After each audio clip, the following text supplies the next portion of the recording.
Psalm 28:9 says, Save thy people, bless thine inheritance, feed them also, and lift them up forever.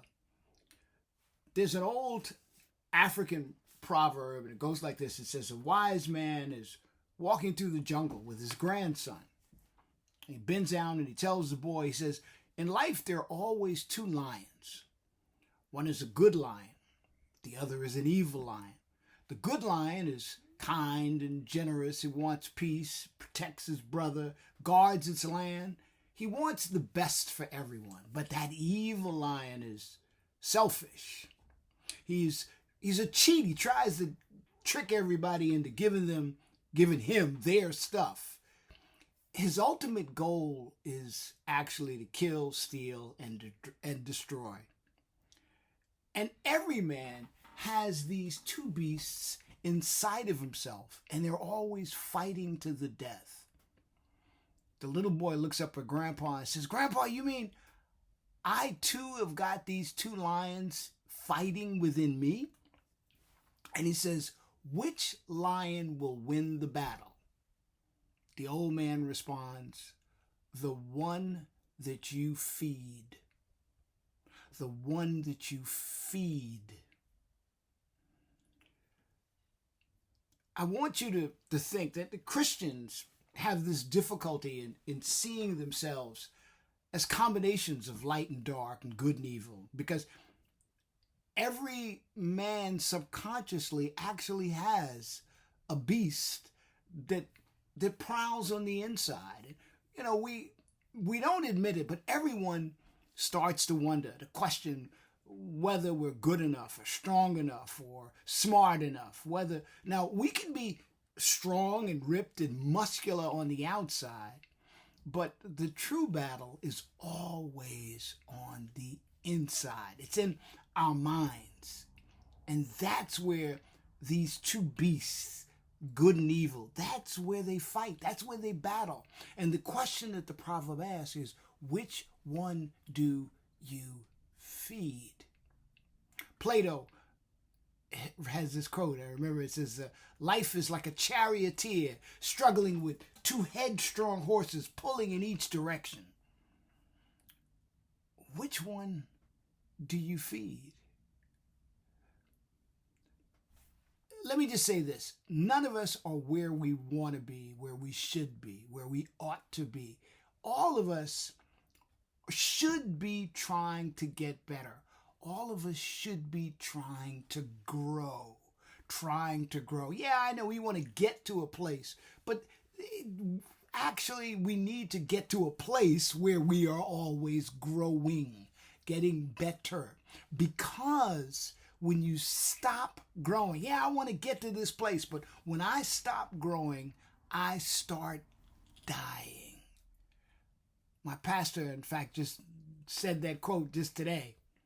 It's like life is like a canoe that you're paddling, and unless you're paddling forward, you can stop. But the truth is you're drifting backwards.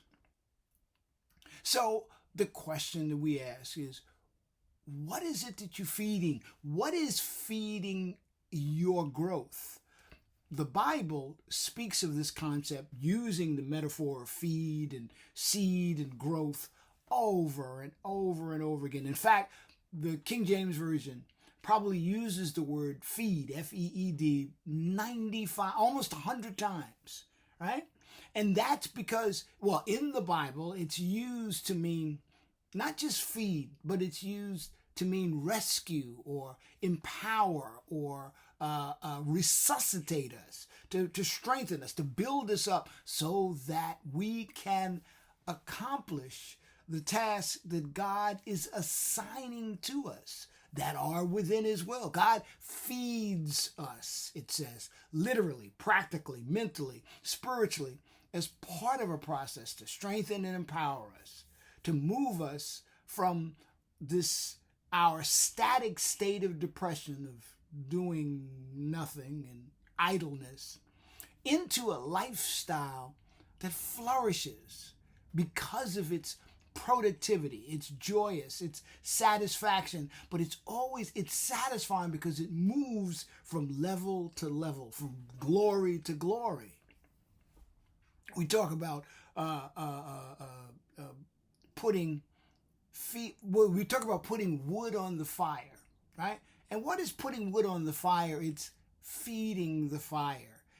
We want the fire, but understand we have to keep feeding it in order to grow. That feeding that leads to growth. Jesus, even before he appeared, he was described as a shepherd who would feed his flock like a shepherd and gather the young lamb in his bosom. So let's get to the conclusion. The point I'm trying to get is you feed what you want to grow. You starve what you want to die. Feed what you want to grow. Start what you want to die. And here's the thing: whatever you feed, see, we actually do this without even thinking about it. So whatever you feed, good or bad, blessing or curses, you will reap a harvest. Feed your body, you reap healthy living. Feed your mind, you reap wisdom, better decision. Feed your addiction, there's a whole set of self-destructive consequences that you will reap. God provides rain on the crops of the just and the unjust. Excuse me. So what are the things that we want to grow? Oh, you can think of them. Sobriety, faith, our net worth, feed my money, grow my money, God. Our love for our spouse, love for family, love for our church, our wisdom, our awareness, our gratitude, our humility, our awareness. What are the things that we want to starve? Bad memories, past wounds, doubts and fears, addictions, bad attitudes, mind you, selfishness, jealousy. All of these things are the things that we say we want to starve. But what are we doing? It's like feeding and starving is an intentional act, right? The problem for most of us is we know what we want to grow, but we stop thinking about the feeding and the starving. And in fact, what we do is we feed things that we say we want to die.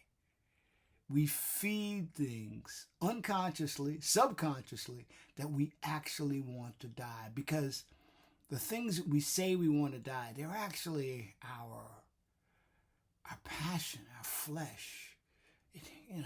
They kind of feel good. And that's why we feed them.